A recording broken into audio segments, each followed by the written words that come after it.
Час новин на АТР, в ефірі «Заман». Підбиваємо підсумки понеділка, 15 січня. В студії для вас працює Софія Абляєва. Доброго вечора. Сьогодні у випуску. Нові штрафи за одиночні пікети. Ще 3 кримських татар окупанти оштрафували на 10 тисяч рублів. 5 років за патріотизм. Володимиру Балуху надали останнє слово напередодні оголошення вироку. Різанина у Пермі. Останні подробиці кривавих розбірок російських підлітків.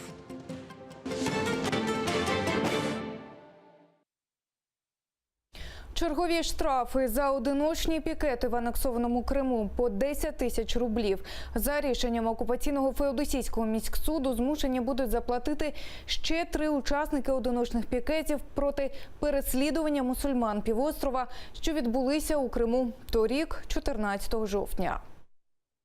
Зранку у Феодосії судові засідання над Ералом Дані та Русланом Рустемовим. Окупанти їм закидають участь у несанкціонованих масових зібраннях за те, що вони прийшли на одиночні пікети 14 жовтня минулого року. Кожному суддя призначає штрафи по 10 тисяч рублів. Правозахисники, що прийшли на судові засідання, називають справи шаблонними. Все доказательства в суде были основаны, как говорится, все были мыльные, особо не было ничего понятно. Многие рапорта и постановления были составлены с ошибками, на что судьи ссылались о том, что это всего лишь технические ошибки, как говорится, в рассмотрение не берется, но тем не менее мы-то знаем, что на самом деле все это учитывается в суде, и решение суда на самом деле было предсказуемым. Підтримати тих, кого судять, прийшли 40 чоловік. Одразу у рамках кримського марафону збирають гроші на виплату штрафів. По обіді у окупаційному феодосійському міському суді розпочалося слухання у справі ще одного учасника одиночного пікету – Азіза Урімова. Йому теж присудили штраф 10 тисяч рублів. Дальнейшие наши действия будут это подача апелляционных жалоб в Верховный суд для рассмотрения данного дела. Так как состав правонарушения на самом деле не было, все протоколы были составлены с ошибками, и протокол об административном правонарушении был составлен с ошибкой, вышедшими всеми сроками на составление протокола. На одиночний протест в Криму 14 жовтня минулого року вийшли більше 100 чоловік. Вони тримали плакати «Кримські татари не терористи» і вимагали зупинити свавілля силовиків. Так звані суди Криму з грудня вже засудили понад 80 учасників акції. Жодного не виправдали. Всім призначили штрафи від 10 до 15 тисяч рублів. Ельзара Мустафаєва, «Заман», АТР. 5 років і 1 місяць колонії поселення та штрафу 20 тисяч рублів. Про таке покарання в суді клопотав окупаційний прокурор Дмитрій Корольов для Володимира Балуха. Завтра очікується оголошення вироку. Сьогодні ж йому надали останнє слово. Під час промови Балух говорив про політичне переслідування і фальсифікацію його справи. Слезы матерей тех ребят, которые отстаивают законность и право на самоопределение, право на свободу, на чувство достоинства, ценой собственной жизни, сколько уже оплачено. Это все, ребятки, ваша система это все устраивает. Вот эта вот система человеконенавистническая. ФСБ затримала Володимира Балуха у грудні 2016-го за нібито незаконне зберігання боєприпасів. Його заарештували на 3 роки і 7 місяців. Пізніше апеляція вирок скасувала. Зараз він під домашнім арештом. Балух вважає, що це помста за проукраїнську позицію, зокрема через прапор України, що майорив на даху його будинку від початку анексії півострова.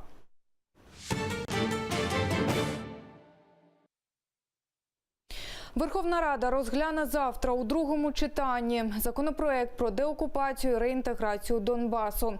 Він визначає Росію державою-агресоркою, а окупацію Донбасу – нелегітимною. Після першого читання в документ було внесено рекордну кількість поправок. Зокрема, дія законопроекту розповсюджується тепер і на анексований Крим.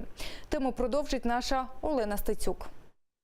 Вже у перший пленарний день цього року депутати візьмуться за розгляд законопроекту по деокупації та реінтеграції Донбасу. Документ об'ємний, каже спікер парламенту Андрій Парубій, але сподівається, до обіду мають впоратися. 673 правки, з них 374 є відхилених.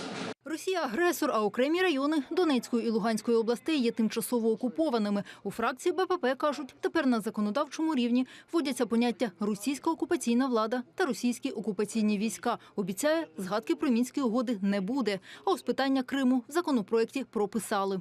І Крим, і те, що Росія є країною-агресором, чітко згадується в статтях закону. Тому це пропрацьовано з нашими кримськими колегами. Я маю на увазі представників кримських татар, я маю на увазі тих народних депутатів, які представляють Крим. Законопроект готові підтримати більшість фракцій. У «Самопомочі» ще вагаються. Олег Березюк вважає, те, що Росія – окупант, міститься лише у преамбулі. Так само сумнівається, що проект закону допоможе звільнити Крим. Він просто підтверджує те, що був прийнятий законопроект, який був там. Справа в тому, що цей Крим, по великому рахунку, до цього законопроекту великої справи і немає. Тому ці гібридні форми і дозволяють мати різні судження, і дозволяють мати те, що ми можемо по-різному трактувати одне і те саме речення. Аргументи проти закону – це фейки. Ще й від агентів ФСБ, заявляє депутат від Народного фронту і голова комітету з нацбезпеки і оборони Сергій Пашинський. І навіть припускає можливі провокації. Я не здивуюся, якщо завтра будуть шашки, якщо завтра нечисть одягне жовто-блакитні прапори собі замість плащів і будуть виконувати, як це вони вже не раз робили, команди пана Путіна і ФСБ. Згідно законопроекту, Росія як агресор несе відповідальність за порушення прав людини на окупованих територіях, а також за завдані економічні збитки, зауважила представник президента у парламенті Ірина Луценко. На сьогоднішній день уже збитки, які прораховуються від окупації Донбасу, сягають більше 50 мільярдів доларів Сполучених Штатів Америки. При цьому представник президента зауважила, законопроект про деокупацію Донбасу повинен бути наближений до стратегії з реінтеграцією Донбасу, яку запропонував президент. Олена Стецюк, Ельдар Ісматов, Заман, АТР. Низка заяв про цілісність України та окупований Крим пролунали і в Кремлі. В Російській Держдумі пропонують розірвати угоду про дружбу із Україною у частині визнання кордонів. А очільник російського МЗС Сергій Лавров на підсумковій прес-конференції заявив, Москва визнає українські кордони, але без Криму. Ці заяви та відповіді офіційного Києва аналізували мої колеги. Росія не порушувала Будапештський меморандум щодо цілісності України. У цьому переконує очільник російського МЗС Сергій Лавров. Каже, ядерну зброю не застосовували, Крим взагалі добровільно приєднався. А прийняти його Москву спровокував нібито Майдан. Більше того, переконує, Кремль поважає територіальні межі України, щоправда, по-своєму. Ми продолжаем уважать территориальную целостность Украины в тех границах, которые сложились после референдума в Крыму и после воссоединения Крыма с Российской Федерацией. Росія Крим не втримає, вважають в Україні. Голова комітету Верховної Ради із закордонних справ Ганна Гопко каже, за Крим Кремль дорого заплатить. Через ці 4 роки тривалості агресії російська економіка пішла в незворотній уже бік до того, щоб втримати ситуацію на плаву для Путіна, маючи продовжені санкції, чекаючи, що скоро оприлюднять американські спецслужби список майна, почнеться абсолютний в Росії хаос і дестабілізація. Тому краще б вони думали про те, як врятувати Росію.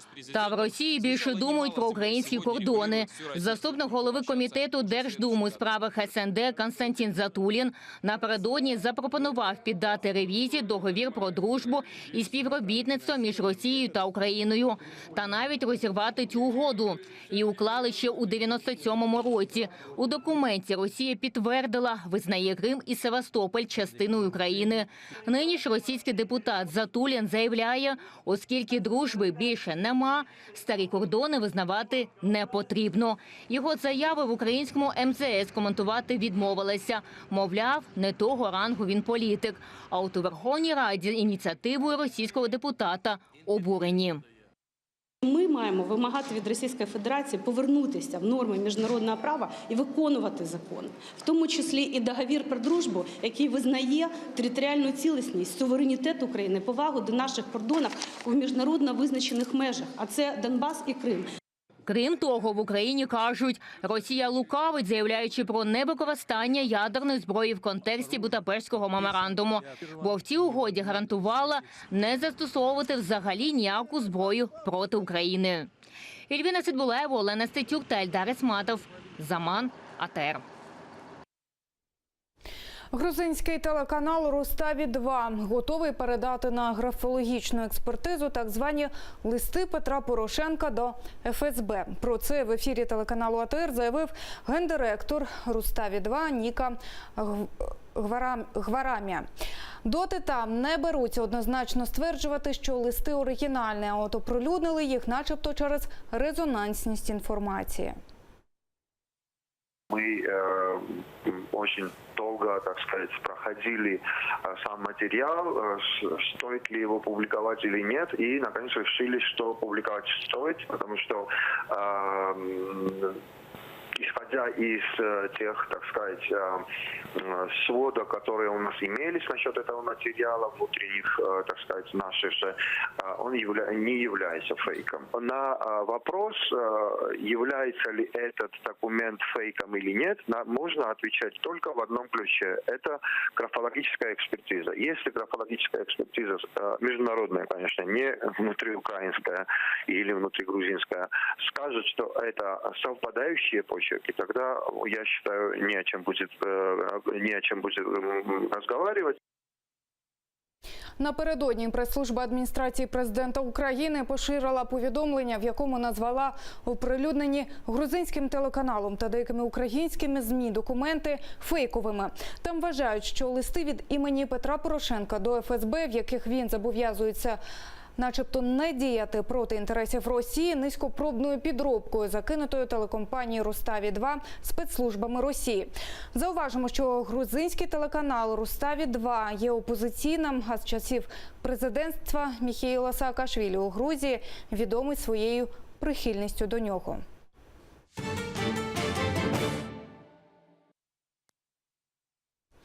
Росія може втрутитися у другий тур президентських виборів у Чехії. Про це заявив суперник Мілоша Земана Іржі Драгош.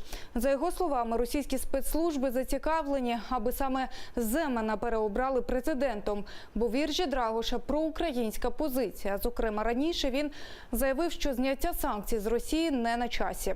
І виступав за надання Україні перспектив членства в ЄС та НАТО.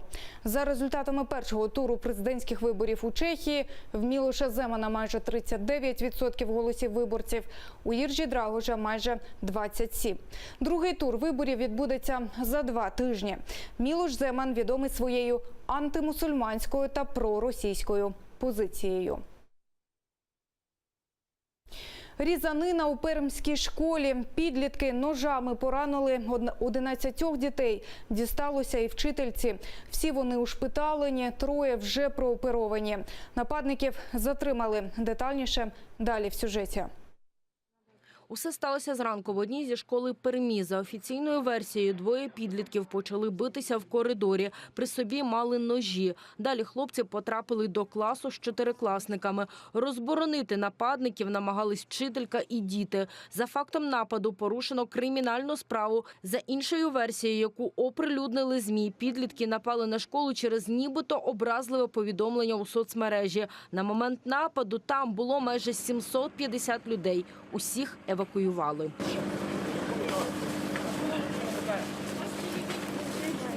Після різанини до лікарень з ранами доправили 11 дітей і вчительку, 3 у тяжкому стані. Їх прооперували. Усім школярам, які стали свідками події, знадобилася психологічна допомога. Скорая помощь выехала в течение 10 минут, была на месте. 8 бригад, 2 бригады реанимационных, 2 бригады педиатрических, 4 линейных бригады. Чи не найбільше постраждала вчителька, 46-річна Наталія Шагуліна, яка захищала дітей від озброєних молодиків, нині у реанімації. До лікарні з ножовими пораненнями потрапили і нападники, їх теж прооперували. За однією з версій вони намагалися скоїти суїцид. В поліції повідомили, один зі злочинців раніше стояв на огляді у психдиспансері. За даними місцевих ЗМІ, хлопця відрахували саме цієї школи.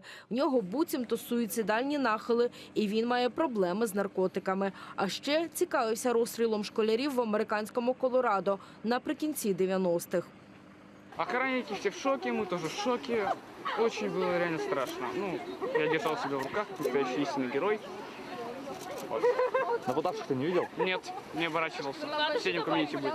А говорят, что сначала пожарная тревога была. Подожди, что, не было? Не было. Ничего не было. Просто дети заорали и мы выбежали. Тим часом чиновники зацікавились, як так трапилось, що охорона пропустила до школи хлопця, який там не вчився. Завтра уроків в закладі, де сталися криваві розбірки, не проводитимуть. Дітям дали день оговтатися. Вероніка Іващенко, Заман, АТР.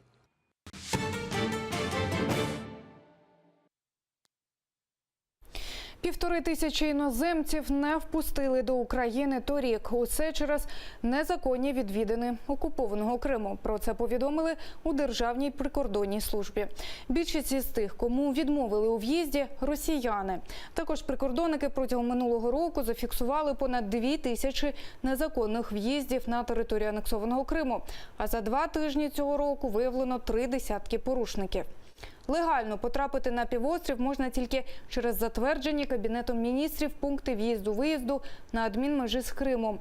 Всі, хто потрапляють на півострів іншими шляхами, порушують закон України. Є контрольні пункти в'їзду-виїзду, які функціонують на адміністративній межі з Кримом. І через них лише можна перетинати лінію для того, щоб потрапити в Крим. Щодо іноземців, то їм, якщо вони незаконно потрапили в Крим, то відповідно їм забороняється в'їзд в Україну і проставляється заборона терміном на 3 роки. Кір вже у Криму. Окупаційний Розпоживнагляд підтверджує, що випадки захворювання зафіксовано у Сімферополі, Євпаторії та Сакському районі. А останні 2 випадки недуги виявлено у Бахчисарайському районі 5 днів тому. На материковій Україні від кору вже померло 6 людей, серед яких 4 – діти.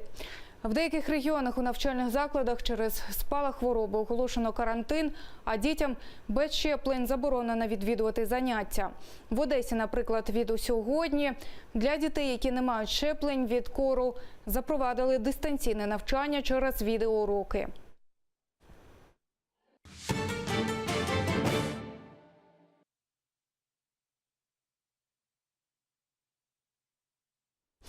У Києві презентували книгу про видатного кримсько-татарського художника Кязіма Джепарова. Її автор – рідний брат митця Ремзі Джепаров. Книгу він привіз із окупованого Криму і дав ексклюзивне інтерв'ю нашому телеканалу. Ремзі Джепаров розповідає, у його брата-художника Кязіма було хворе серце. Воно зупинилося 20 років тому. Здоров'я митця підірвали екстремальні умови, в які потрапив кримсько-татарський народ під час повернення на батьківщину. Ідея написати книгу про Кязіма Джепарова у його брата виникла рік тому. Ремзі збирав документи, фотографії, відомості про картини, які зберігаються у приватних та музейних колекціях по всьому світу. Це Росія, Україна, Грузія, країни Європи і США. Книга была издана на 2 языках. Второй язык английский. 70 работ, которые есть в наличии. И около 100 работ, которые их в наличии нет. Они, может быть, по всему свету. Это тяжелый труд, конечно, для них. Я, естественно, как чем мог, помогал. И книга увидела свет. Кязім Джепаров був різноплановим художником. У його творчості були і графічні роботи, і карбування, і ювелірні прикраси зі слонової кістки. Серія робіт «Маленька людина», «Прекрасна дама», «Пейзажна» присвячені Криму. Картина «Місячна ніч» у Бахчисараї та «Свій дім» – це мрія художника про власну оселю. Щоб зберегти творчість кримсько-татарського художника, його брат Ремзі привозить перший сигнальний примірник книги в Україну. Художник Джепаров – это прежде всего художник с большой буквы. Это человек, который писал работы, которые посвящены его родине, Крыму, его жизни, его народу. Перша персональна виставка Кязіма Джепарова пройшла у Криму, але вже після його смерті. Нині його брат прагне організувати виставку і в Україні. Але, за словами Ремзі Джепарова, привезти до Києва роботи художника з окупованого Криму наразі неможливо. Для того, чтобы вывести картины, должен быть создан худсовет, который должен дать заключение, что эта картина не является художественной ценностью для этого государства. Хотелось бы, чтобы это быстрее произошло, чтобы я мог привезти эти картины на экспозицию сюда, в Киев. Перші примірники книги про кримсько-татарського художника вже передали до бібліотеки столичного музею Кавалерідзе. Після презентації книги у Києві автор мріє показати її у Симферополі. Олена Царенко, Микита Проскурін, Заман, АТР. Наразі це всі новини. Наступний випуск «Заман» кримсько-татарської не пропустіть вже менш ніж за годину. Залишайтеся з АТР.